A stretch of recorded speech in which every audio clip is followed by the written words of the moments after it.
Welcome back to my channel Gyanoday academy competition classes. तो आज हम लोग परसेंटेज का नेक्स्ट पार्ट कंटिन्यू करेंगे, जिसमें आप 3 पार्ट अब जिसमें अपलोड हो चुका है। इस वीडियो को देखने से पहले आप उस पार्ट को पहले कंप्लीट कर लें, ताकि आपको समझने में सहूलियत हो, यानी आसानी पड़े।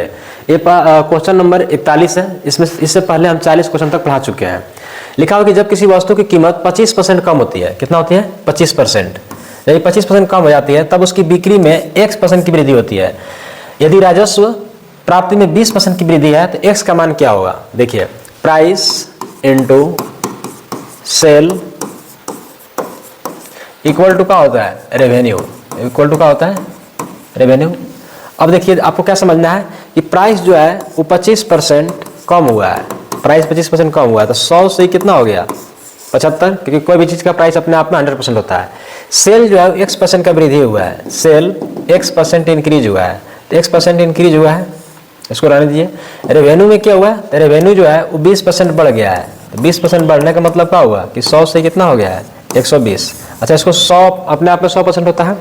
अब हम देख रहे हैं कि प्राइस जो है वो 75 से 120, यानी रेवेन्यू में कितना का अंतर हो गया, तो ये अंतर हो गया 45 का।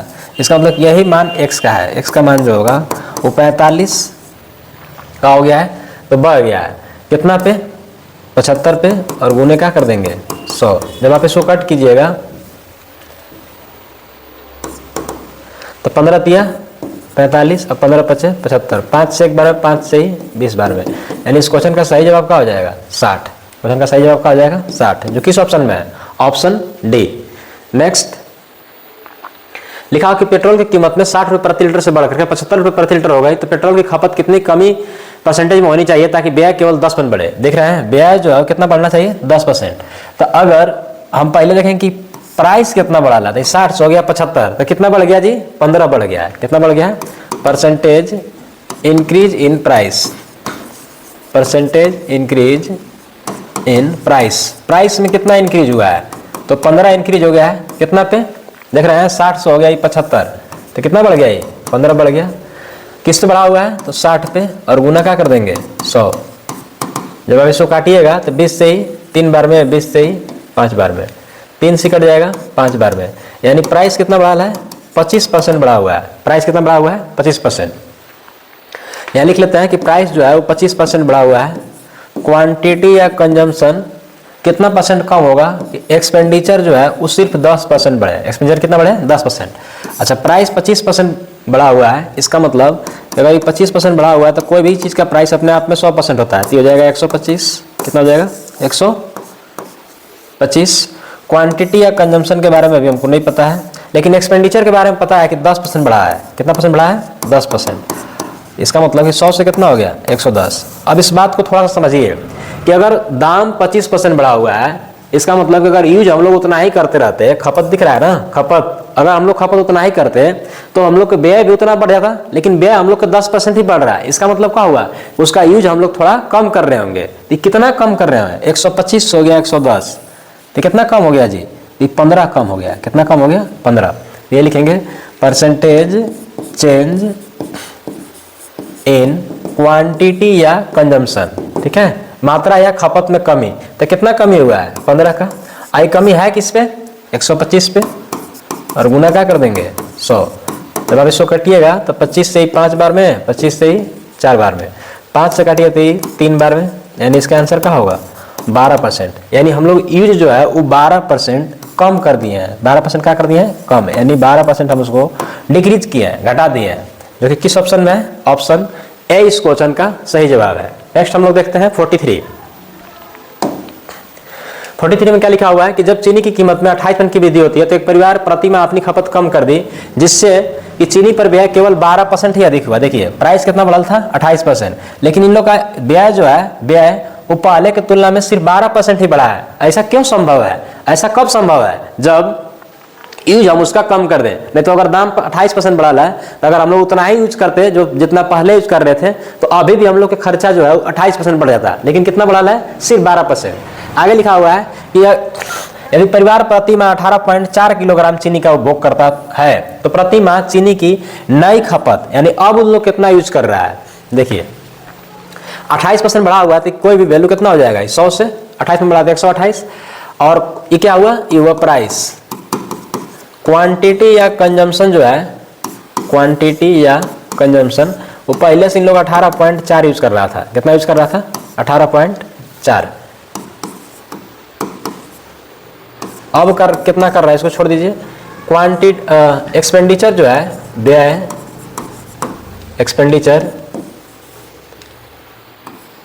एक्सपेंडिचर वो कह रहा है कि 12% ही बढ़ा ला, तो 12% बढ़ा ला, इसका मतलब कितना हो गया? 112। अब ध्यान से समझिए, ये जो प्राइस 128 से 112 हुआ तो कितना कम हो गया जी? 16 कम हो गया। कितना कम हो गया? 16 का कमी हुआ है कितना पे? 128 पे। 16 के टेबल अगर याद हो तो ये 8 बार में कट जाएगा। इसका मतलब क्या होगा कि पहले अगर 8 यूज कर रहा था तो अब 1 कम यूज कर रहा है, तो कर कितना रहा है? 7। कितना कर रहा है? 7। तो हम लोग 7 यूनिट का वैल्यू निकाल देंगे। कितना यूनिट का वैल्यू निकाल देंगे? 7 यूनिट का। 8 यूनिट का वैल्यू क्वेश्चन में 18.4 है, तो 1 यूनिट का वैल्यू कितना होगा? 18.4 बटे में 8, और निकालना 7 यूनिट का है तो गुना क्या कर देंगे? 7। पॉइंट उड़ा दीजिए तो नीचे कितना होगा? 10। 8 से काटिए एक बार में, 8 दूना 16, बचेगा 2, 8 तरीके 24। 23 सत्य होता है 161। 23 गुना 7 किया को, और 10 से भाग देना है। इसका मतलब कि एक अंक के बाद क्या हो जाएगा? दशमलव, और यही क्या हो जाएगा? आंसर, जो कि किस ऑप्शन में है? ऑप्शन बी इस क्वेश्चन का सही जवाब है। नेक्स्ट हम लोग देखते हैं, नेक्स्ट क्वेश्चन नंबर 44। चावल की कीमत में 32% की वृद्धि हुआ है। प्राइस कितना बढ़ा है? 32%, जिसके कारण परिवार अपने व्यय को केवल 10% बढ़ने देता है। देख रहे हैं, व्यय कितना बढ़ने देता है? 10%। ऐसा कब संभव है? जब आप उसका यूज कम करेंगे। और कितना कम करेंगे? कह रहा कि प्रारंभिक खपत अगर 396 किलोग्राम थी तो उनकी खपत में कमी बताइए, यानी अब उन लोग कितना कम कर रहा है, यानी जो कंजम्पशन है वो कितना कम है। कब? जब कीमत अगर 32% बढ़ा है। तो कोई भी चीज का प्राइस अपने आप में क्या परसेंट होता है? 100%। अब 32% बढ़ा हुआ है, इसका मतलब कितना हो गया? वो 132। क्वांटिटी या कंजम्पशन जो है शुरू में 396 केजी कर रहा था इन लोग। कितना कर रहा था? 396 केजी। अब हम लोग देखेंगे कि अब कितना कर रहा है, जबकि इसमें व्यय जो है वो 10% बढ़ा है। एक्सपेंडिचर जो है, एक्सपेंडिचर वो 10% बढ़ा हुआ है। इसका मतलब कि 100 से कितना हो जाएगा? 110। 100 से कितना हो जाएगा? 110। तो अभी 132 से 110 हो गया, तो कितना कमी दिख रहा है आपको? 22 का। कितना कमी दिख रहा है? 22 का। ये कमी है कितना पे? ये जो कमी है वो कितना पे है? ये कमी दिख रहा है आप लोग को कि 22 का कमी है, और कितना पे है? 132 पे। काटिएगा इसको तो 22 से एक बार में, 22 से ही 6 बार में। इसका मतलब कि पहले अगर 6 यूनिट यूज कर रहे थे तो अब 1 यूनिट कम यूज हो रहा है। तो हम लोग को क्वेश्चन में दिया है कि 6 नहीं, पहले लोग 396 यूज कर रहा था, तो 6 यूनिट का वैल्यू 396 केजी है। 6 यूनिट का वैल्यू कितना है? 396 केजी। तो 1 यूनिट का वैल्यू कितना होगा? 6 से 100 काट दीजिए, 6 छक 36, बचेगा 3, फिर 6 छक 36, यानी 1 यूनिट का वैल्यू कितना आ गया? 1 यूनिट का वैल्यू आ गया 66 केजी। और हम लोग कौन सा जो कम हुआ है क्या? कितना यूनिट है? 1 यूनिट है। ये क्वेश्चन का सही जवाब क्या हो जाएगा? बी, यानी हम लोग के 66, उनकी खपत में 66 केजी की कमी हो गया है। नेक्स्ट, जब चीनी की कीमत में 16.2/3% की वृद्धि होती है तो एक परिवार ने प्रति माह अपनी खपत कम कर दी, जिससे जिस चीनी पर व्यय पहले की तुलना में 10% अधिक है। देखिए प्राइस कितना बढ़ल था? तो प्राइस बढ़ल था 16.2/3। तो अगर कीमत 16.2/3 बढ़ा है तो अगर उतना ही यूज करते तो खर्चा भी हम लोग कितना बढ़ जाता? व्यय जो होता है वो भी उतना ही बढ़ता, लेकिन खपत जो है वो कम कर दिया है। खपत जो है कम कर दिया है। तो आपको बताना है खपत में प्रतिशत परिवर्तन, यानी कितना कम किया है। तो कोई भी चीज का प्राइस जो होता है वो अपने आप में शुरू में कितना परसेंट होता है? 100%। अगर ये 16.2/3 बढ़ा है तो 100 में 16.2/3 जोड़ दीजिए तो कितना आएगा? 116.2/3। क्वांटिटी या कंजम्पशन के बारे में नहीं मालूम है तो इसको रहने दीजिए। एक्सपेंडिचर के बारे में मालूम है कि एक्सपेंडिचर जो है वो 10% बढ़ा हुआ है। कितना परसेंट बढ़ा हुआ है? 10%, यानी कितना हो गया? 110। अब देखिए 116 से 110 हो गया तो कितना कम हो गया जी? 6.2/3 कम हो गया। तो वही खपत में प्रतिशत परिवर्तन पूछ रहा है, परसेंटेज चेंज इन कंजम्पशन। खपत में कितना कमी आ गया है? तो खपत में कितना कमी हो गया है? 6.2/3 का, 6.2/3। आई कमी हुआ किस पे है? 116.2/3, और गुना क्या कर देंगे? 100। तोड़िए इसको, 6 18 2 20/3। आई डिवाइड की डिवाइड है तो इसको मल्टीप्लाई में चेंज कर देते हैं। 116 तिया 348 और 2 350/3। तो 3 को ऊपर भेज देंगे और 350 को कहाँ भेज देंगे? नीचे, और गुने 100। कट कीजिए इसको तो 1 0 से 1 0 कट जाएगा, 3 से 3 कट जाएगा, 5 से कट जाएगा 7 बार में, 5 से कट जाएगा 4 बार में। इसको और थोड़ा सा छोटा करें तो आप देखिए इसको क्या लिख सकते हैं यहाँ, तो यहाँ ऊपर में लिख सकते हैं 4 गुने 10 यानी कितना आएगा 40/7। जब इसको सोल्व किया तो आएगा 5.5/7%, जो कि किस ऑप्शन में है, ऑप्शन डी इस क्वेश्चन का सही जवाब है। नेक्स्ट हम लोग देखते हैं, कह रहा है कि केले की कीमत में 20% की कमी एक ग्राहक को 80 रुपए के लिए 6 और केले खरीदने के सक्षम बनाती है। देखिए जाहिर सी बात है कि अगर कीमत में कमी होगा, ठीक है, और पैसा आदमी जितना लेके जा रहा था मार्केट उतना अभी भी लेके जाएगा, तो अब उसको सामान क्या होगा, ज्यादा मिलेगा। तो यहाँ पर क्या हुआ, तो यहाँ पर एक्सपेंडिचर फिक्स है। एक्सपेंडिचर क्या है इसमें, फिक्स। और जहाँ भी एक्सपेंडिचर फिक्स होता है प्राइस और क्वांटिटी में इनवर्स रिलेशन होता है। प्राइस अगर कम हुआ है, प्राइस अगर कम हुआ है, और कम कितना हुआ है 20%, तो 20% का फ्रैक्शन वैल्यू होता है 1/5, यानी प्राइस का हो गया, तो प्राइस हो गया 5 से 4। तो जो क्वांटिटी होगा ना, क्वांटिटी या कंजम्पशन वो का होगा, तो उल्टा हो जाएगा। क्वांटिटी या कंजम्पशन का होगा, ये हो जाएगा 4 से 5। कितना हो जाएगा 4 से 5। क्वांटिटी या कंजम्पशन जो है वो 4 से 5 हो जाएगा। इसको बोलते हैं इनिशियल वैल्यू, ऐसो का बोलते हैं फाइनल वैल्यू। यानी शुरू में प्राइस 5 था तब 4 हो गया, शुरू में क्वांटिटी 4 था तब कितना हो गया 5। तो हम लोग कौन सा कितना एक्स्ट्रा हो रहा है 1, कितना एक्स्ट्रा हो रहा है 1। अब क्वेश्चन में कह रहा है कि 6 केले खरीद सकता है, तो 1 यूनिट का वैल्यू किसके बराबर है, 6 बनाना के बराबर है। तो आपसे क्वेश्चन पूछ रहा है केले के प्रति दर्जन मूल्य में हुई कमी बताइए। कमी, मूल्य में कमी मतलब कि आपको नया प्राइस पूछ रहा है। इसका मतलब कि हमको नया क्वांटिटी भी चाहिए, तो नया क्वांटिटी है 5 यूनिट, ठीक है। न्यू क्वांटिटी जो है वो 5 यूनिट है। 1 यूनिट का वैल्यू अगर 6 है तो 5 यूनिट का वैल्यू हो जाएगा 5 गुने 6 यानी कितना 30। तो प्राइस निकालने के लिए क्या करेंगे, अमाउंट बटे में क्वांटिटी। तो अमाउंट कितना है 80, क्वांटिटी कितना है 30। 0 से 0 का होगा कट जाएगा, यानी 8/3।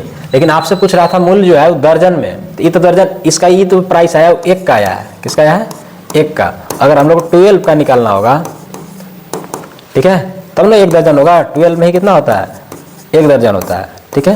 तो अगर हमको 1 दर्जन का निकालना होगा तो 8/3 और गुने क्या कर देंगे, गुने कर देंगे 12। 3 से कट जाएगा कितना बार में 4 बार में, तो 8 चौके 32 इस क्वेश्चन का सही जवाब है। विकिस्त, यह भी वही क्वेश्चन है जी। एक वस्तु की कीमत में 20% कम हो जाती है, परिणाम स्वरूप ग्राहक 360 रुपए के लिए 2 किलो अधिक खरीद सकता है। हाँ, कीमत जो है अगर कम हुआ है तो सामान जो है हम लोग को अधिक मिलेगा, यानी वस्तु जो खरीदने जाएंगे। वस्तु का प्रति किलोग्राम वास्तविक मूल्य क्या था, ओरिजिनल मूल्य पूछ रहा है, ठीक है। 20% का फ्रैक्शन वैल्यू का होता है, 20% का फ्रैक्शन वैल्यू होता है 1/5। और चूंकि कम हुआ है, इसका मतलब कि प्राइस का हो गया, तो प्राइस जो हो गया वो 5 से हो गया 4। तो क्वांटिटी या कंजम्पशन का होगा हो जाएगा 4 से 5, क्योंकि होता है इनिशियल वैल्यू यानी शुरुआती मान, और ये क्या होता है फाइनल वैल्यू या फिर न्यू वैल्यू यानी क्या बोलते हैं नया मान या फिर अंतिम मान। आपसे पूछ रहा था कि 2 किलो अधिक खरीद सकता है। हम लोग कौन सा कितना अधिक खरीद रहा है, सिर्फ 1 यूनिट। कितना अधिक खरीदा है 1 यूनिट। 1 यूनिट का वैल्यू किसके बराबर है 2 kg के बराबर है। और हमको चाहिए वास्तविक मूल्य यानी ओरिजिनल प्राइस। तो ओरिजिनल प्राइस निकालने के लिए आपको ओरिजिनल क्वांटिटी भी पता होना चाहिए। ओरिजिनल क्वांटिटी, तो ओरिजिनल क्वांटिटी यही है 4 यूनिट। 2 यूनिट का वैल्यू अगर 4 यूनिट का अगर वैल्यू देखा जाए, 1 यूनिट का वैल्यू 2 kg है, 4 यूनिट का वैल्यू होगा 2 गुने 4 यानी कितना 8 kg। अब प्राइस निकाल लीजिए, ओरिजिनल प्राइस। जो ओरिजिनल प्राइस होगा, ओरिजिनल प्राइस पैसा कितना था जी 360, डिवाइड किससे कर देंगे 8 से। 8 चौके 32, बचे कितना 4, 8 बचे 40, यानी इसका आंसर क्या होगा, इसका आंसर हो जाएगा 45, जो किस ऑप्शन में है, ऑप्शन बी इस क्वेश्चन का सही जवाब है। बढ़ते हैं नेक्स्ट क्वेश्चन की ओर। आप चाहे तो इसका स्क्रीनशॉट कर सकते हैं, या फिर सबसे बेटर है कि आप जब भी क्वेश्चन लगाते हैं तो आप पहले क्वेश्चन को खुद से सोल्व कीजिए। अगर सोल्व नहीं होता है इसके बाद वीडियो को स्टार्ट कीजिए, तो उससे क्या होगा कि आपको पता चले कि हम कहाँ गलती कर रहे थे। ऐसा नहीं कि बेड पे सोए हुए हैं और आराम से चला दिए इसको, वैसे नहीं करना, वैसे आप कुछ नहीं सीख पाएंगे, आपका भी टाइम बर्बाद होगा। इसलिए आप इसको क्या करना है, आप पेन पेपर साथ में लेकर बैठिए। उससे क्या होगा, पहले आप सोल्व कीजिए, अगर सोल्व नहीं होता है देन इसके बाद वीडियो को ऑन कीजिए और वहां समझने का प्रयास कीजिए, तो आपको पूरा समझ आएगा। नेक्स्ट, गेहूं की कीमत में 15% कमी, एक गृहिणी को 2720 रुपए में 6 किलो अधिक। देख रहे हैं कीमत जो है वो कम हुआ है और जब कीमत कम होगा तो जाहिर सी बात है उसको आर्टिकल का होगा, अधिक मिलेगा।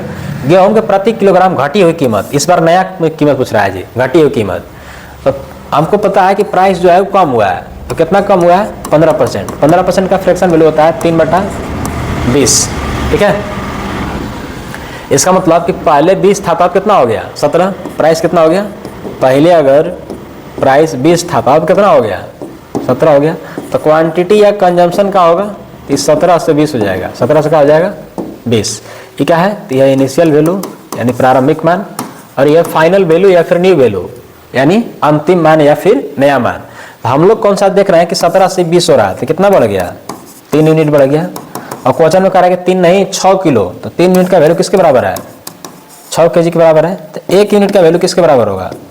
1 यूनिट का वैल्यू हो जाएगा 2 kg। 1 यूनिट का वैल्यू किसका हो जाएगा? इसको काट दीजिए।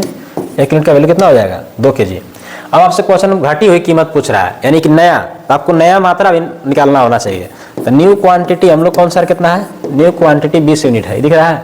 न्यू क्वांटिटी क्या है? 20 यूनिट। तो 1 यूनिट का वैल्यू अगर 2 kg है तो 20 यूनिट का वैल्यू कितना होगा? 2 × 20, दैट मीन्स 40 kg। कितना हो जाएगा? 40 kg। अब निकाल दीजिए न्यू प्राइस। न्यू प्राइस निकालना था आपको, न्यू प्राइस। तो 2720 भागा कितना होगा? 40। इस 0 से 0 कट जाएगा, 4 से काटी तो 6 बार में, 4 × 6 = 24, बचेगा 3, 4 × 8 = 32। ये 4 से पूरा कट गया जी, यानी नया प्राइस का है तो 68 रुपये पर kg है, जो किस ऑप्शन में है? ऑप्शन बी इस क्वेश्चन का सही जवाब है। बढ़ते हैं नेक्स्ट क्वेश्चन की ओर। देखिए, चाय की कीमत में 16.2/3% की वृद्धि हुई है। इस पर क्या हुई है? वृद्धि, जिसके कारण एक आदमी अब 21 रुपये में 5 किलो कम खरीद सकता है। जाहिर सी बात है, अगर दाम बढ़ेगा तो क्वांटिटी क्या होगा? घटेगा। 5 किलो का हो गया? कम हो गया। चाय की प्रति किलोग्राम प्रारंभिक कीमत ज्ञात कीजिए। आपको कौन सा कीमत चाहिए? प्रारंभिक यानी इनिशियल प्राइस। तो हम लोग क्वांटिटी भी कौन सा फाइंड करेंगे? इनिशियल यानी प्रारंभिक मात्रा, ठीक है। अब आपको पता होना चाहिए कि 16.2/3% का फ्रैक्शन वैल्यू का होता है, तो ये होता है 1/6। और चूंकि बढ़ा हुआ है, प्राइस का हुआ है, बढ़ा हुआ है, तो प्राइस जब बढ़ा हुआ है तो क्वांटिटी का होगा? प्राइस जो है वो 6 से 7 हो गया, तो क्वांटिटी या कंजम्पशन जो होगा वो 7 से क्या हो जाएगा? 6। और ये क्या है? ये इनिशियल वैल्यू, और ये क्या है? यह फाइनल वैल्यू। अब ध्यान से देखिए, इस 7 से 6 हो गया तो कितना कम हो गया? 1 यूनिट। अब क्वेश्चन में कह रहा है कि 1 नहीं, अब उसको 5 किलो कम मिलता है। कितना कम मिलता है? 5 किलो। तो प्रारंभिक हम लोग को मात्रा चाहिए, क्या चाहिए? Initial quantity. इनिशियल क्वांटिटी यानी प्रारंभिक मात्रा। इनिशियल क्वांटिटी यही है 7। 1 यूनिट का वैल्यू अगर 5 kg है तो 7 यूनिट का वैल्यू किसके बराबर होगा? 5 × 7 यानी कितना हो जाएगा? 35 kg। अब निकाल दीजिए ओरिजिनल प्राइस। ओरिजिनल प्राइस कितना? ओरिजिनल प्राइस तो 2100 रुपया इसके पास था, और मिल कितना रहा था पहले? तो 35 किलो मिल रहा था। काटिए इसको, तो काटिएगा तो 7 से कट जाएगा कितना बार में? 3 बार में। 2 को 0 डाल देंगे, 7 से कट जाएगा 5 बार में। 5 से काट दीजिए उसको 1 बार में, 5 से 60 बार में, यानी 60 रुपये पर kg पहले था। कैसे था? 60 रुपये पर kg, जो कि किस ऑप्शन में है? ऑप्शन बी इस क्वेश्चन का सही जवाब है। बढ़ते हैं हम लोग नेक्स्ट क्वेश्चन की ओर। देखिए 50 नंबर में है, यदि चीनी की कीमत में 12% कमी के कारण अक्षत 1200 रुपये में 7 किलो अधिक, हाँ अब क्या हुआ है यहाँ? तो प्राइस कम हुआ है जी। प्राइस का हुआ है कम, तो जाहिर सी बात है अब कम हुआ है तो उसको मात्रा अधिक मिलेगा। कह रहा है कि तो चीनी का वास्तविक मूल्य, वास्तविक पूछ रहा है, वास्तविक यानी ओरिजिनल, ठीक है। एक्चुअल प्राइस या फिर एक्चुअल आएगा, चाहे ओरिजिनल आएगा, चाहे इनिशियल आएगा, ये तीनों एक ही बात हुआ, ठीक है। एक्चुअल प्राइस ऑफ शुगर पूछ रहा है। 12% का फ्रैक्शन वैल्यू का होता है जी, 12 को आप लिख सकते हैं 3/25, ठीक है। इसका मतलब अच्छा ये प्राइस का हुआ है तो प्राइस कमी हुआ है, प्राइस का हुआ है कमी, प्राइस में कमी हुआ है। नीचे की ओर से यानी 25 का चीज अब उसको कितना मिल रहा है? 22 में, ठीक है। प्राइस जो है वो कम हुआ है, और कितना कम हुआ है? तो 25 का चीज अब उसको कितना मिल रहा है? 22 में। ये क्या है? तो यह इनिशियल वैल्यू, और ये क्या है? यह फाइनल वैल्यू। तो जो क्वांटिटी या कंजम्पशन आएगा, क्वांटिटी या कंजम्पशन वो क्या होगा? तो हो जाएगा 22 से 25। ये कितना बढ़ गया जी? हम लोग कौन सा? 3 यूनिट बढ़ गया। कितना बढ़ गया? 3 यूनिट। लेकिन क्वेश्चन में 3 नहीं, वो तो 7 किलो दिया हुआ, तो 3 यूनिट का वैल्यू कितना है? 7 kg। तो 1 यूनिट का वैल्यू कितना आएगा? 1 यूनिट का वैल्यू आएगा 7/3 kg। आपको कैसा प्राइस चाहिए? एक्चुअल। तो एक्चुअल क्वांटिटी जो है वो कौन सा है? यही ना एक्चुअल क्वांटिटी। तो एक्चुअल क्वांटिटी जो आएगा, चाहे इनिशियल क्वांटिटी बोल सकते हैं, इनिशियल या एक्चुअल दोनों एक ही बात हुआ ना, या फिर ओरिजिनल। ये एक क्वांटिटी निकालना होगा तो क्या आएगा? वो 22 गुने 7/3 जो कि आएगा 154/3। कितना आएगा? 154/3। अब निकाल दीजिए ओरिजिनल प्राइस, चाहे इनिशियल प्राइस चाहे एक्चुअल प्राइस जो भी है। एक्चुअल प्राइस तो क्या हो जाएगा? एक्चुअल प्राइस पैसा कितना था? पैसा था 1200, डिवाइड कितना से करना है? 154/3। तो आप इसको लिख सकते हैं 1200/1 गुने 3/154। आप इसको काट भी सकते हैं, 2 से काटिए 2 सते 14, फिर 2 सते 14, 2 से काटिए 3 612। अब तो नहीं कटेगा, तो आप इसको लिख सकते हैं कितना? 1800/77। अभी दशमलव में कह रहा है तो कन्फर्म है कि पॉइंट में आएगा। अब देखिए 77 है, इसको कुछ समय के लिए हम अगर 80 मान लेते हैं, कितना मान लेते हैं? 80। तो ये 0 से 0 कट जाएगा, 8 से किया था 8 दूना 16, 2 बचेगा, फिर 8 दूना 16, फिर कितना बचेगा? 4। ये 22.5 आ रहा है। तो 22.5 कब आ रहा है? जब 77 से भागना 80 से दिए तो बड़ा नंबर से भाग दिया है ना, तो वैल्यू थोड़ा सा घट के आ रहा होगा, यानी 22 से थोड़ा आंसर ज़्यादा होगा। अब इतना भी तो ज़्यादा नहीं होगा कि 26 हो जाएगा, 25 हो जाएगा, 28 हो जाएगा, तो आंसर क्या होगा? 23.38। जब आप इसको सोल्व करेंगे तो आएगा 23.38, है ना, क्योंकि पॉइंट के बाद एक एक नंबर को प्रोनाउंस किया जाता है, एक एक नंबर को बोला जाता है। नेक्स्ट, अब यहां से टाइप चेंज है, लिख रहा है कि 90 किलो पानी और चीनी के मिश्रण में 20% चीनी है, कितनी चीनी मिलाई जानी चाहिए ताकि नए घोल में पानी 60% हो जाए? पानी कितना परसेंट हो जाए? 60%। पहले कितना था? तो कह रहा है कि पहले हम लोग को पता नहीं है, खाली हमको ये दिया था कि चीनी 20% है। तब आपको क्या समझना होगा? आपको समझना होगा कि कोई भी मिश्रण हो, यानी मिक्सचर या फिर सॉल्यूशन यानी विलियन, वो अपने आप में 100% होता है। कितना परसेंट होता है? 100%। तो हम इसको अपने आप से अंडरस्टैंड कर लेंगे।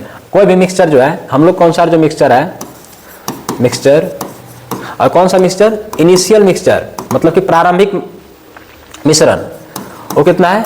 वो 90 kg है, जो कि अपने आप में क्या परसेंट है? वो अपने आप में 100% होता है, अपने आप में 100%। कोई भी मिक्सचर शुरू में जो था पानी और चीनी यानी वाटर और शुगर, वाटर कितना था जी? तो कह रहा है कि इसमें 20% चीनी है, तो जब आपको अपने से समझ लेना है, अगर चीनी 20% है तो पानी कितना रहा होगा? 80। कितना रहा होगा? 80। अब चूंकि रेशियो वैल्यू तो आप इसको कट कर सकते हैं, 20 से एक बार में, 20 से 4 बार में, परसेंटेज भी कट जाएगा। नेक्स्ट, कह रहा है कि नए घोल में पानी 60% हो। नए घोल में पानी कितना परसेंट होना चाहिए? 60%। पानी होना चाहिए 60%। तब आपको अपने से चीनी को समझ लेना है कि चीनी कितना परसेंट रहा होगा? 40, क्योंकि कोई मिश्रण जो बनता है वो अपने आप में 100% होता है। अब इसको भी कट कर सकते हैं, 20 तिहाई 60, 20 दूना 40। इसके बाद क्या ध्यान रखना है कि जो चीज मिलाएंगे या निकालेंगे उसकी मात्रा घटेगा या बढ़ेगा, लेकिन जो नहीं मिलाएंगे या नहीं निकालेंगे उसमें मात्रा सेम होना चाहिए। तो हम यहाँ क्या मिला रहे हैं? चीनी। क्या मिला रहे हैं? चीनी। तो जब हम लोग चीनी मिला रहे हैं तो पानी की मात्रा सेम होना चाहिए। क्या क्या होना चाहिए? तो पानी यहाँ 4 है या 3 है, सेम है? नहीं, तो सेम नहीं है, तो इसको हम लोग सेम बनाएंगे यानी इक्वल बनाएंगे। इक्वल तो नहीं है, तो यहाँ 4 और 3 है, एलसीएम 4 और 3 का 12 होता है, तो इसमें गुना किससे हो जाएगा? इसमें गुना हो जाएगा 3 से, और इसमें गुना किससे हो जाएगा? 4 से। 3 चौके 12 और 3 एकम 3, यहाँ 4 तिहाई 12 और 4 दूना 8। अब ध्यान से देखिए, अब मेरा ये मिश्रण हो गया, ठीक है, तो 12 और 3 15 यूनिट मिश्रण हो गया। कितना यूनिट हो गया? 15 यूनिट। और क्वेश्चन में कितना दिया हुआ है? 90 kg। इसी 15 यूनिट का वैल्यू 90 kg है, लिखेंगे सिंस 15 यूनिट का value of 15 unit is 90 kg, तो वैल्यू ऑफ 1 यूनिट्स 15 से 1 टाइम में, 15 से 6 टाइम में, 1 यूनिट का वैल्यू होगा 6 kg। अब आपसे ये 12 था, पानी 3 से 8, सॉरी चीनी जो है 3 से 8 हो गया, तो कितना बढ़ गया जी? 3 से ये 8 हो गया, तो क्या यूनिट बढ़ गया? 5 यूनिट। कितना बढ़ गया? 5 यूनिट। सो एडेड शुगर यानी मिलाई गई चीनी की मात्रा क्या यूनिट है? 5 यूनिट। 1 यूनिट का वैल्यू 6 है, तो 5 यूनिट का हो जाएगा 5 गुने 6, यानी कितना मिलाया गया था? 30 kg। कितना मिलाया गया था? 30 kg इसमें मिलाया गया था, जो कि किस ऑप्शन में है? ऑप्शन सी इस क्वेश्चन का सही जवाब है। बढ़ते हैं नेक्स्ट क्वेश्चन की ओर। कॉपर और जिंक के 60 किलो मिश्रण में जिंक 50% है, नए मिश्रण में जिंक का 60% हो जाने के लिए कितना कॉपर निकाला जाना चाहिए? देखिए यहां भी वही बात, 60 किलो मिश्रण है। मिश्रण कितना है जी? मिश्रण जो है वो 60 केजी है। मिश्रण कितना है? 60 केजी। अब इसमें जिंक 50% है। जिंक कितना परसेंट है? 50%। तो अब आपको कॉपर के बारे में नहीं भी दिया रहे तो आपको समझ सकता है कि कॉपर कितना होगा? 85% होगा। क्यों? क्योंकि कोई भी मिक्सचर अपने आप में क्या परसेंट होता है? 100%। दोनों मिलकर के अपने आप में कितना परसेंट होता है? 100, यानी 100% होता है। इसको जब आप कट कीजिएगा, ये कट जाएगा 1 टाइम में और ये भी कट जाएगा कितना टाइम में? 1 टाइम में। नेक्स्ट लिख रहा है कि नए मिश्रण में जिंक का 60% हो जाने के लिए, जिंक कितना परसेंट हो जाने के लिए? 60। जिंक को 60% हो जाने के लिए, तो जिंक जब 60 है तो कॉपर को कितना होना पड़ेगा? 40। काटिए इसको, 20 से 2 बार में, 20 से 3 बार में। अब अभी जस्ट बताए गए थे कि जिसको मिलाएंगे उसका मात्रा बढ़ेगा, चाहे जिसको निकालेंगे उसका मात्रा घटेगा, लेकिन जिसको मिलाएंगे नहीं और निकालेंगे नहीं उसका मात्रा क्या होना चाहिए? सेम होना चाहिए। क्या होना चाहिए? सेम। तो हम क्या कर रहे हैं इसमें? कह रहा है कि कितना कॉपर निकाला जाना है, तो कॉपर निकालेंगे तो कॉपर की मात्रा हो सके घट जाए, लेकिन जिंक का क्या होना चाहिए? सेम, यानी इक्वल होना चाहिए। जिंक हम यहाँ देख रहे हैं कि 1 है, यहाँ कितना है? 3, तो सेम तो नहीं है। ये कैसे सेम बनेगा, यानी इक्वल कैसे बनेगा? एलसीएम लेकर के गुना कर देंगे। अब गुना दोनों नंबर में होगा, ना कि एक नंबर में। 1 और 3 का एलसीएम 3 होता है, 3 से गुना कर देंगे। इसमें गुना कितना से कर देंगे? 1 से। इसमें गुना कर देंगे 1 से। ऐसा करने से यहाँ 3 हो जाएगा, यहाँ भी कितना हो जाएगा? 3। यहाँ कितना होगा? यहाँ भी 3 हो जाएगा और यहाँ कितना हो जाएगा? 2। अब ध्यान से देखिए, जिंक यहाँ भी 3 है, यहाँ भी 3 है, जिंक सेम हो गया। मिश्रण की बात किया जाए, ये मिश्रण कितना हो जाएगा जी? तो मिश्रण हो जाएगा 6 यूनिट। मिश्रण कितना हो जाएगा? 6 यूनिट। 3 और 3 6, और यही 6 यूनिट जो है ना, ये किसके बराबर होगा? 60 केजी के। किसके बराबर होगा? 60 केजी, 60 केजी।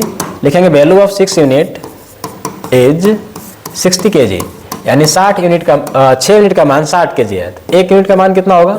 1 यूनिट का मान हो जाएगा 10 केजी। 1 यूनिट का मान कितना हो जाएगा? 10 केजी। आपको निकालना था कि 3 से 2 हो गया तो घट गया ना जी। अब कितना घट गया? तो 1 यूनिट। कितना घट गया? 1 यूनिट का वैल्यू निकालना आपको। ये 1 यूनिट का 10 है ये, इसलिए 1 यूनिट का जो वैल्यू आएगा, 1 यूनिट का वैल्यू किसके बराबर होगा? 10 केजी का, जो कि ऑप्शन किस में है? ऑप्शन बी इस क्वेश्चन का सही जवाब है। नेक्स्ट, कॉपर और जिंक के 70 किलो मिश्रण में कॉपर 10% है। इसका मतलब कि मिश्रण कितना है जी? जो मिश्रण है, मिक्सचर, वो अपने आप में कितना केजी है? 70 केजी। होता कितना है? 100%। अपने आप में 100% होता है। अब कह रहा है कि कॉपर 10% है। कॉपर कितना परसेंट है? 10%। तो कन्फर्म है कि जिंक कितना रहा होगा? 90। क्यों? क्योंकि दोनों मिक्सचर मिलकर के अपने आप में 100% होता है। कट कीजिए इसको 10 से 1 बार में, 10 से 9 बार में। दूसरा में कह रहा है कि नए मिश्रण में कितना कॉपर मिलाया जाना चाहिए ताकि यह 40% हो जाए। कॉपर कितना परसेंट हो जाए? 40%। तो जिंक कितना होना पड़ेगा? 60, क्योंकि कोई मिक्सचर अपने आप में 100% होता है। 20 दूना 40, 20 तिहाई 60। अब हम लोग कॉपर मिला रहे हैं तो जिंक की मात्रा सेम होना चाहिए। तो क्या जिंक की मात्रा सेम है? देखिए यहाँ 9 है, यहाँ कितना है? 3। तो सेम नहीं है, इसको सेम बना लेंगे, यानी इक्वल बना लेंगे। इक्वल नहीं है, बराबर कर लेंगे। तो इसमें गुना कितना से कर देंगे? 1 से, इसमें गुना कर देंगे 3 से। देखिए बराबर हो जाएगा। इससे क्या कीजिएगा तो 9 होगा, ये कितना होगा? 1। इसमें कीजिए तो कितना होगा? 9, और कितना हो जाएगा? 6। कितना हो जाएगा? 6। तो आप देखिए ध्यान से, जिंक बराबर हो गया और कॉपर की मात्रा 1 से हो गया 6, तो कितना बढ़ गया? 5 यूनिट। कितना यूनिट बढ़ गया? 5 यूनिट बढ़ गया। हम लोग कौन सा, ये मिश्रण है, मिश्रण 1 और 9 10। हम लोग कौन सा जो इनिशियल मिश्रण है वो 10 यूनिट है। ऐसी 10 यूनिट का वैल्यू क्वेश्चन में दिया है, किसके बराबर? 70 केजी। लिखेंगे सिंस 10 यूनिट का वैल्यू किसके बराबर है? 70 केजी के बराबर है। 1 यूनिट का वैल्यू किसके बराबर होगा? 7 केजी। 1 यूनिट का वैल्यू किसके बराबर होगा? 7 केजी। हम लोग को निकालना था कि कितना कॉपर मिलाया जाना चाहिए, एडेड कॉपर। तो कितना कॉपर मिलाया जाना चाहिए? देख लीजिए यहाँ 5 यूनिट। कितना मिलाना चाहिए? 5 यूनिट। तो 5 यूनिट का वैल्यू कितना होगा? 1 यूनिट का वैल्यू 7 है, तो 5 यूनिट का वैल्यू हो जाएगा 5 गुने 7, यानी इस क्वेश्चन का सही जवाब क्या होगा? 35 केजी, जो कि किस में है? ऑप्शन ए इस क्वेश्चन का सही जवाब है। बढ़ते हैं नेक्स्ट क्वेश्चन की ओर। 54 देखिए, लिखा हुआ है कि कॉपर और जस्ता के 60 किलोग्राम मिश्रण में जस्ता 50% है। यहाँ भी मिश्रण की बात हो गई। मिश्रण अभी बताए थे हम, अपने आप में 100% होता है, जो किसके बराबर है? 60 केजी के बराबर है। ये अपने आप में 100% होता है। कह रहा है कि जस्ता जो है वो 50% है, जिंक जो है वो 50% है, तो कॉपर भी कितना रहा होगा? कॉपर भी 50% रहा होगा, तब ना दोनों 100 बनाएगा। कट कीजिएगा इसको तो एक बार में इसमें कितना है, एक बार में ये भी कितना है, एक बार में कट जाएगा ना, ये परसेंटेज लिखा हुआ था जी। नेक्स्ट कह रहा है कि नए मिश्रण में जस्ता 60% हो, जस्ता कितना होना चाहिए 60%। तब आपको अपने समझ लेना चाहिए कि कॉपर कितना होना पड़ेगा, कॉपर को 40% होना पड़ेगा मिश्रण बनने के लिए, क्योंकि मिश्रण अपने आप में 100% होता है। 20 तिहाई 60, 20 दूना 40। अब इसमें कॉपर निकालना है जी, क्या करना है, कॉपर जो है वो निकालना है। तो जिंक की मात्रा सेम होना चाहिए, तो क्या सेम है इसमें, देखिए ध्यान से आप लोग, जिंक की मात्रा सेम दिख रहा है, यहाँ कितना है 1 है और यहाँ कितना है, जिंक की मात्रा 3 है, तो सेम तो नहीं है। इसमें 1 और 3 कैल्शियम 3 होगा, तो इसमें गुना कर देंगे 3 से, इसमें कर देंगे 1 से। ऐसा करने से यहाँ 3 होगा, यहाँ भी कितना होगा 3, यहाँ कितना होगा 3 और यहाँ कितना होगा 2। अब ध्यान से देखिए, जिंक 3 और 3 दोनों जगह बराबर है, कॉपर का हो रहा है तो कॉपर 3 से 2 हो जा रहा है, 3 से 2 तो कम हो जा रहा है, कितना 1 यूनिट, कितना कम हो जा रहा है 1 यूनिट कम हो जा रहा है, ठीक है। अच्छा ये 3 और 3 क्या है, ये मिक्सचर है, तो मिक्सचर क्या यूनिट हो जाएगा 6 यूनिट। और कौन सा मिश्रण है, इनिशियल प्रारंभिक मिश्रण है, ये नया मिश्रण है। ये जो 6 यूनिट दिख रहा है, यही 6 यूनिट किसके बराबर होगा 60 kg का। लिखेंगे value of 6 unit is 60 kg। 6 unit का वैल्यू जो है वो 60 kg है। तो अगर आपसे पूछा जाए कि 1 यूनिट का वैल्यू कितना होगा, तो काट देंगे इसको, 14 60, 1 यूनिट का वैल्यू कितना आ जाएगा 10 आ जाएगा, 1 यूनिट का वैल्यू कितना आ जाएगा 10। आपसे निकालने की मात्रा कह रहा है ना, रिमूव कॉपर, रिमूव कॉपर। तो कॉपर कितना निकाला गया है, कितना रिमूव किया गया है, कॉपर जो है 1 यूनिट रिमूव किया गया है। 1 यूनिट का वैल्यू क्या होगा, 1 यूनिट का वैल्यू हो जाएगा 10 kg। किस ऑप्शन में है, ऑप्शन बी इस क्वेश्चन का सही जवाब है। बढ़ते हैं नेक्स्ट क्वेश्चन की ओर। समझ तो आ रहा है ना सब लोग को, इसको प्रॉपर नोट्स बनाइएगा और इसको जिनको नहीं समझ में आया दोबारा रिवीजन कीजिएगा इसको देख करके वीडियो। चलिए यहाँ लिखा हुआ कि तरबूज का वजन 20 किलो है, इसमें 90% पानी है, तो 4 दिनों के बाद कुछ जल वाष्पीकरण और अब इसमें 60% पानी बचा है, कितने किलो पानी वाष्पीकृत हुआ, माने कि पानी जो है वेपर बन के उड़ गया होगा, भाप बन के। शुरू में वजन जो था टोटल वेट वो 90 kg था, सॉरी 90 नहीं 20 kg था ना, टोटल वेट जो था वो कितना था 20 kg था, ठीक है। इसमें यहाँ लिख देते हैं वाटर मतलब कि पानी, यहाँ लिख देते हैं एडिबल पार्ट। एडिबल पार्ट का मतलब होता है खाने वाला भाग, एडिबल पार्ट का मतलब खाने वाला भाग। तो अगर ये 90% पानी है तो एडिबल पार्ट कितना रहा होगा 10%, क्योंकि ये भी एक तरह से मिश्रण है, इसको भी अपने आप में 100% होना पड़ेगा, 10 से 1 बार में, 10 से 9 बार में। नेक्स्ट कह रहे हैं कि अब इसमें 60% पानी है, दूसरा केस में क्या है कि पानी 60% है, तो एडिबल पार्ट को कितना होना पड़ेगा 40%, कितना होना पड़ेगा 40, काटिए तो 20 23 60, 20 दूना 40। अब पानी वेपर बन के उड़ गया है, वो कम होना चाहिए, लेकिन एडिबल पार्ट को तो इक्वल होना चाहिए, एडिबल पार्ट जो है खाने वाला भाग बराबर होना चाहिए। तो यहाँ 1 है, यहाँ 2 है, ये तो बराबर नहीं है, तो बराबर इसको कैसे करेंगे, देखिए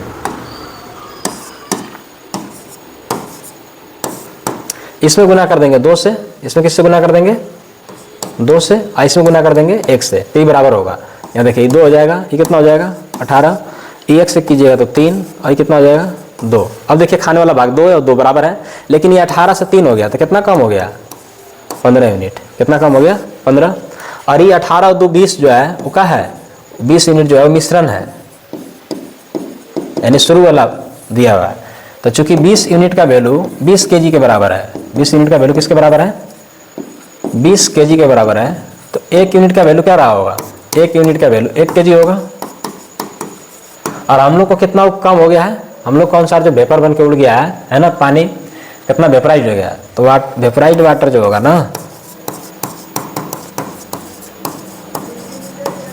वो क्या यूनिट है 15 यूनिट से कितना है 15 यूनिट। तो 1 यूनिट का वैल्यू 1 kg है, तो 15 यूनिट का वैल्यू हो जाएगा 15 kg, यानी पानी जो है वो भाप बन के 15 kg उड़ गया है, कितना उड़ गया है 15 kg। तो ये बढ़ता है नेक्स्ट क्वेश्चन की ओर। देखिए कह रहा है कि एक शहर में 50% व्यक्ति चाय पसंद करते हैं, 40% व्यक्ति कॉफी पसंद करते हैं, 15% व्यक्ति दोनों पसंद करते हैं। तो आप लोग 11th क्लास से पढ़े होंगे वेन डायग्राम, ठीक है। तो ये क्वेश्चन वेन डायग्राम की है, ऐसे ही परसेंटेज में पूछता है, लेकिन ये क्वेश्चन 11th में अगर आप लोगों को मैथ्स से होगा तो वहाँ वेन डायग्राम चैप्टर पढ़े होंगे। दोनों पसंद, जैसे ये अगर हम इसको बना लेते हैं कि चाय का है, ठीक है, और ये किसका है तो कॉफी का है, और दोनों के ये जो एरिया दिख रहा है दोनों का है, तो दोनों को कहाँ लिख दीजिएगा बीच में, 15 को बीच में रख दिए। 50% चाय होना चाहिए, तो 15 हो गया, तो इसकी इधर कितना लिखेंगे 35, क्योंकि ये वाला सर्कल को हमको 50 होना चाहिए।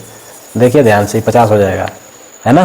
जब आप इसको एड ऑन कीजिएगा तो 50 आ जाएगा। उसी तरह से कॉफ़ी के लिए कितना होना चाहिए, तो कॉफ़ी के लिए होना चाहिए आपको 40, तो यहाँ 15 है, यहाँ कितना लिख देंगे 25। अब ध्यान से देखिए जो कॉफ़ी वाला सर्कल है, कॉफ़ी वाला सर्कल, उसमें 40 आ जाएगा, है ना। और ये जो दोनों में कॉमन है क्या है 15। यूनिवर्सल सेट जो होता है ना, टोटल व्यक्ति, वो अपने आप में 100% होते हैं, ये भी बात ध्यान रखना है। यूनिवर्सल सेट अपने आप में 100% होता है। तो आपसे क्वेश्चन पूछ रहा है कितने प्रतिशत व्यक्ति चाय या कॉफ़ी पसंद करते हैं, मैंने कुछ ना कुछ पसंद करते हैं इन लोग, तो सबको जोड़ देना है। 35 प्लस 15 प्लस 25, 35 से 15 50, 25 75, 75% ऐसे लोग हैं जो कुछ ना कुछ पसंद करते हैं, जो किस ऑप्शन में है, ऑप्शन डी इस क्वेश्चन का सही जवाब है। बढ़ते हैं नेक्स्ट क्वेश्चन की ओर। 57, 55% व्यक्ति को चाय पसंद करते हैं, 50% कॉफ़ी पसंद करते हैं और 45% दोनों पसंद करते हैं। तो 45 को कहाँ रखिएगा, बीच में। ये मान लीजिए चाय का है और ये किसका है, कॉफ़ी का। इसमें 55 होना चाहिए, इधर क्या लिखिएगा 10, तभी वाला जो सर्कल होगा ना, ये वाला सर्कल, ये आपको किसको दिखा देगा, ये दिखा देगा चाय को, ठीक है। उस तरह से कॉफ़ी कितना होना चाहिए 50, तो 45 है, तो कितना लिखेंगे 5। और यूनिवर्सल सेट अपने आप में क्या परसेंट होता है, ये होता है 100%, है ना। अब इसमें कह रहा है कि कितने प्रतिशत दोनों व्यक्ति जो है, दोनों में से किसी को भी पसंद नहीं करता है, ना तो चाय ना तो कॉफ़ी। तो कुल व्यक्ति 100 है, इसमें से पसंद करने वाले को घटा देंगे तो निकल जाए कितने लोग पसंद नहीं करते हैं। तो 100 माइनस इसको घटा देते हैं, 10 प्लस 45 प्लस 5, तो कितना हो जाएगा 100 माइनस 45 5 50 10 60, यानी 40% लोग ऐसे हैं जो कुछ भी पसंद नहीं करते हैं, जो किस ऑप्शन में है, ऑप्शन डी इस क्वेश्चन का सही जवाब है। नेक्स्ट 58, कह रहे कि परीक्षा में 73% उम्मीदवार मात्रात्मक अभिदक्षता, इसका मतलब क्वांटिटेटिव एप्टीट्यूड दिख रहा है, क्वांटिटेटिव एप्टीट्यूड, तो शॉर्ट में हम इसको क्या लिख देंगे QA। जनरल अवेयरनेस, तो उसमें लिख देंगे GA, ठीक है। क्वांटिटेटिव एप्टीट्यूड का ये वाला सर्कल है, जिसमें कितना परसेंट व्यक्ति है, तो 73% है। और वो क्या है, तो उत्तीर्ण है, मतलब कि पास है, 73% का है पास। और ये जो है वो जनरल अवेयरनेस का है सर्कल, जिसमें कितना पास है, तो 70% जो है वो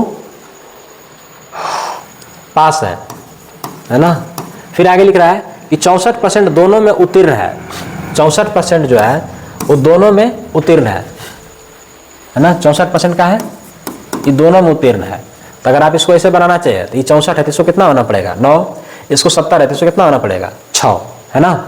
तो हम देख रहे हैं कि टोटल जो पास है वो कितना होगा 9 प्लस 64 प्लस 6, 64 6 70 और 10 79% तो पास है। अब यहाँ क्वेश्चन में दिया है कि 6300 उम्मीदवार जो है वो अनुत्तीर्ण हुए हैं, तो 100 में से घटा दीजिए इसको, 100 माइनस 79, तो कितना आएगा 21% आएगा, कितना आएगा 21। तो इस 21% का ही वैल्यू क्वेश्चन में मेंशन है, कितना 6300, क्योंकि फेल वाला दिया हुआ है। 21 से एक बार में, 21 से 3 बार में 2 जीरो डाल देंगे। परीक्षार्थियों की कुल संख्या बताइए, कुल संख्या जो टोटल एग्जाम होता है वो अपने आप में 100% होता है टोटल विद्यार्थी।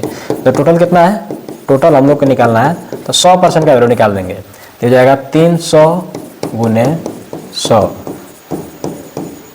और ये क्या हो जाएगा आंसर, जो कि किस ऑप्शन में है, ऑप्शन सी इस क्वेश्चन का सही जवाब है। आपको ध्यान क्या देना था कि पहले पास वाला निकाल देंगे, पास टोटल विद्यार्थी जो यूनिवर्सल सेट होता है वो अपने आप में कितना 100% होता है, कितना होता है 100%।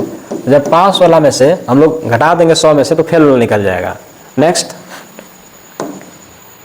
इसको कीजिए, 60% छात्र हिंदी में पास है, इस ये जो सर्कल दिख रहा है किसका है, हिंदी का है। फिर ये जो सर्कल दिख रहा है वो इंग्लिश का है, ठीक है। और कह रहा है कि 10% ये दोनों पास पास दिया हुआ था, जो हिंदी में पास है वो कितना परसेंट है 50%, और जो इंग्लिश में पास है वो कितना है, सॉरी हिंदी में 60 है जी, हिंदी में कितना है 60% हिंदी में पास है, और 50% अंग्रेजी में पास है। फिर 10% दोनों में फेल है, ये ध्यान देना है, 10% दोनों में फेल है ना। तो आप यहाँ 10 नहीं लिख सकते, क्योंकि आप इसको लिखे हैं पास वाले को, 60% का है पास है, इसमें 50% का है पास है, और बीच में जो वैल्यू आएगा वो पास का ही आएगा, और यहाँ तो दिया हुआ है फेल। तो हमको पता है कि इन्वर्सल सेट जो होता है वो 100% होता है। अगर 10% लोग फेल है, 10% लोग का है फेल है, तो बाकी लोग का होंगे पास, बाकी लोग का होंगे पास। तो पास कितना होंगे, पास हो जाएंगे 100 माइनस 10 यानी 90%। हम लोग के अनुसार पास जो है 90% है, जबकि यहाँ पास जो है 60 और 50 कितना है 110 जो रहा है। तो कुछ ऐसे बच्चे होंगे जो दोनों में पास होंगे, है ना, पास इन बोथ सब्जेक्ट। तो कुछ ऐसे बच्चे होंगे जो दोनों में काउंट हो जा रहा है। तो कैसे निकलेगा, हो जाएगा 60 प्लस 50 माइनस का होगा 90, तो जाएगा 110 माइनस 90, तो कितना आएगा 20% आएगा। कितना आएगा 20%, जो कि दोनों में पास होंगे। क्वेश्चन में दिया है कि 100 छात्र जो है दोनों विषयों में उत्तीर्ण है, और हम लोग कौन सा कितना आ रहा है 20%। तो इसी 20% का वैल्यू जो है ना वो कितना में दिया हुआ है 100 स्टूडेंट के बराबर है। तो 1% का वैल्यू कितना आएगा 20 बचे 100। आपसे पूछा कि छात्रों की कुल संख्या बताइए, तो कुल संख्या ये बताए थे 100% होता है 5 गुने 100। इसका आंसर कितना हो जाएगा 500, जो किस ऑप्शन में है, ऑप्शन सी इस क्वेश्चन का सही जवाब है। चलिए एक लास्ट क्वेश्चन है 60, देख लेते हैं उसको भी हम लोग।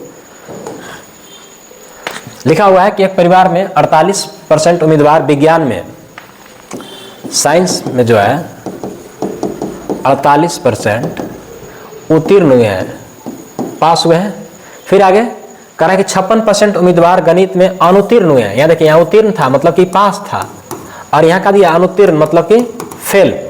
फिर यदि 32% दोनों विषयों में अनुत्तीर्ण हुए हैं, तो देखिए ज्यादातर अनुत्तीर्ण दिया है मैंने फेल दिया है, तो हम लोग भी इसको फेल में बदल लेंगे। अगर साइंस में 48% पास है तो साइंस में फेल कितना होंगे 52%। कितना परसेंट 52% फेल होंगे, ठीक है 52% फेल होंगे।